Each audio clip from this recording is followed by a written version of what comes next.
Okay, I'm going to start recording. All right. So what we're going to do now is we've got everything animated. And now I want to select the compositions from the project panel. That's right here. But I want to select them in order. So the shortcut again for that is Command. You hold Command in and click the different compositions in the order you want them. So I want to start with the master. The master's the static file with no animation. So I click on that.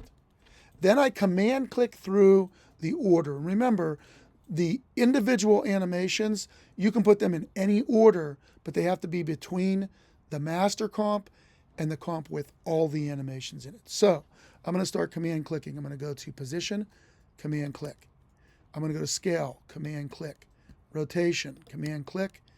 Opacity, command click. And then all, command click.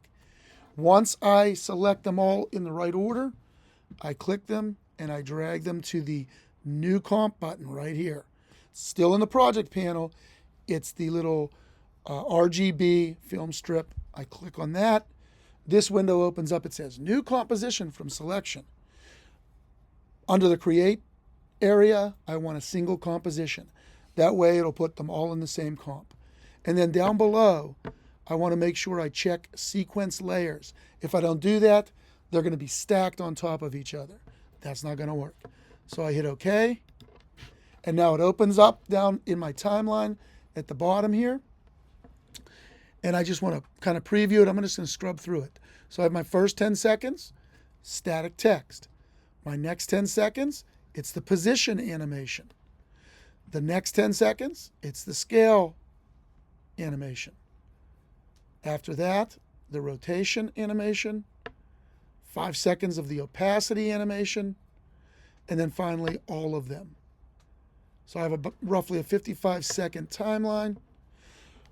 Once you're ready to render, you know that's good. You got to make sure that that is the composition that is active. If you don't see this timeline, that sequence of events, you have the wrong one selected. Name all I see is keys for 2 layers.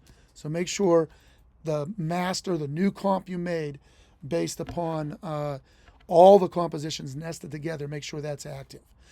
So my guys here in the class, you guys have any questions right now? You guys good with that? Well, I have an issue. No issues right now. We got to deal with this. So, but then we'll come back to it. So once you're all done animating, we nest it. All right. So finally, with that active, I go to the File menu. I go way down to Export, Add to Media Encoder. It takes a few seconds. If you haven't launched it since the last time you started your computer, it takes a little longer. But then in this top right area, it's going to basically give you the settings and the output path and the name for this video. We want an MP4. So first thing to do is, by default, typically you're going to see in this first link, it's going to say H.264. That's the default codec. That's the compression that it defaults to for your MP4. Next, we want to match the source at a high bit rate. And then finally, we do want to click on this one because it's going to tell us output path, so what folder it's going to. It's going to tell us the name, and we want to rename it. And it's also going to tell us the file extension. And you can see it right here. It's MP4. I'm going to go ahead and click on that. I'm going to send this one to the desktop. I'm going to go directly to the desktop for this just for ease. But you want to put it in the folder for that current project. I'm going to give it a name. It's going to be my name _ and in this case animated name activity. Okay, and again we're making sure it's an MP4. We can look right here under file format, hit save, and then up at the top right of that panel is the start queue.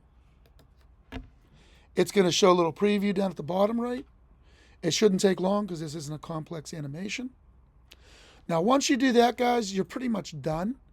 I'm not going to go into the folder and look at it, but please play back all of your animations. Any finished work, make sure you review it before you submit it. And that's about it.